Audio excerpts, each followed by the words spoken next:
So LBYD started in 1973 when my father left Hudson and Associates to open Eagle and Bishop and Associates in Birmingham, Alabama. It was a one-man structural engineering company that was right down the street, down Montclair behind McDonald's, in an office building and a one-room suite big enough for about 3 people. My father's first project was the Brookwood Mall Metroplex office buildings.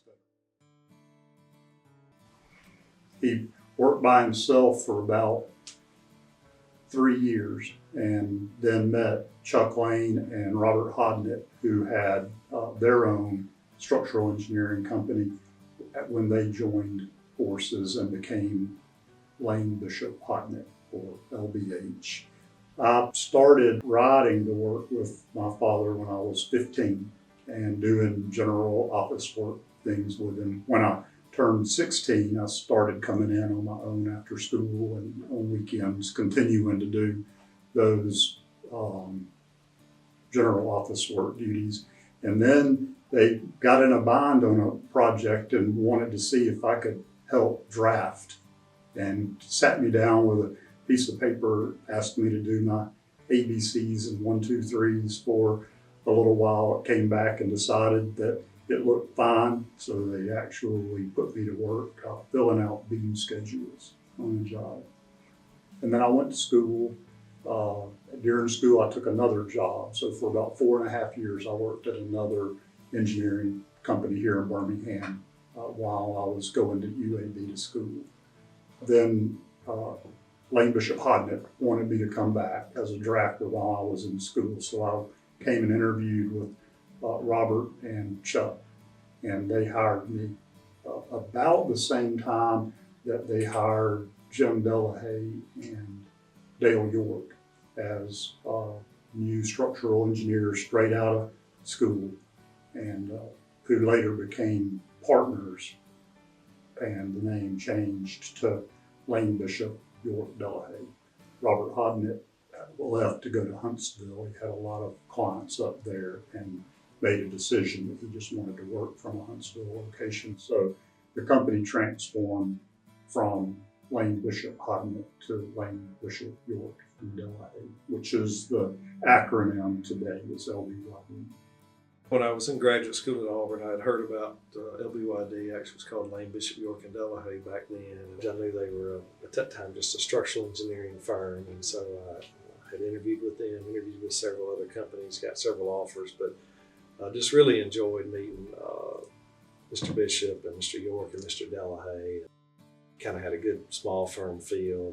They did some real structural design. They seemed to do some pretty cool stuff. So that's why I went with them. Also, they were in Birmingham. I was originally from Montgomery, kind of wanted to stay in this area.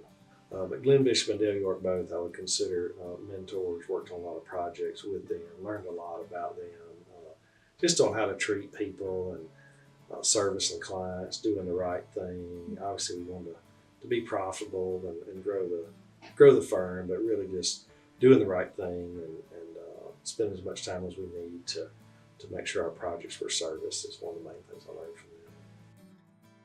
I came to LBYD in February 2001, and it was an exciting move. The team was mainly Jim Delahaye and Dale York and Glenn Bishop, but Jim really took a lead in helping us start, helping us grow. He was probably as excited about having a civil division as I was, going into it. It became apparent that I was going to need some help, and I wasn't going to be able to do a whole lot if it was just me. So I reached out to some engineers and other people in the profession to see if there's anybody that they knew that would be top notch and wanted to make a change. And Rittenhell's name came up in several different places, and he's the first guy I hired. So he was a bulldog and bringing work in, and it was fun. It was fun to collaborate with him and make it grow. We dreamed big, and we grew fast, and it was so much fun. In the 90s, we were probably about a 25-person company. And then in 2000, when we started doing civil engineering and hired David Coley to be the head of a civil engineering department, our growth spiked for several years from 2000 to 2010 as that department grew pretty rapidly, and the structural engineering department grew along with it to probably 50 people at 2010.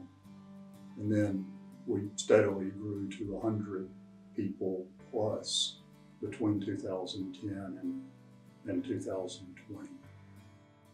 Some of our engineering, you can do it from anywhere. You can be located in Birmingham and work all over the country, but some of it, you really need to be local. Some of the civil engineering, you want to be local.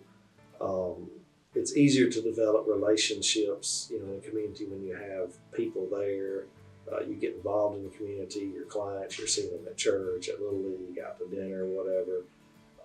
And so if we have a large project, sometimes that's a reason to start an office there. But really, just from a civil engineering standpoint, it's a lot easier to work with the local municipality if you have people in the neighborhood, in the community. So the branch offices is something we definitely enjoy. We think it works well, and we're open to more of them. We knew Northwind. We had worked with them for years. We kind of knew what they were about. We knew about their culture, very similar to us. But one thing was intriguing. I mean, we have had a good thing going and still have a good thing going, but just can we take that to a new level? Can we take that to different places? Can we provide even more opportunity to our folks? So that was kind of some of the reasons that we were intrigued with this merger. Really just the people. I mean, that's what it's all about. I mean, we just happen to provide engineering services, but it's just a good group of people, and we're going to try to do what we say we're going to do. We're going to try to treat people the way we want to be treated and just really service our clients, but really proud of that in regard to our folks. It's really rewarding to see projects that you worked on all around you all the time. You get to see your impact on people using the buildings and how you impacted the community is rewarding from a structural engineering career in general. I could see us being a leader in civil and structural and other branches of engineering in all over the world, and that would be a lot of fun. I really just want to take the same culture, philosophy that Mr. Bishop, Mr. York, Mr. Delahaye, even Chuck Lane laid out for us. That model works, and just take it to a new level. And again, just really expanding our horizons, providing more services, leveraging the relationships we already have to provide those services, but just really providing a great opportunity for our people.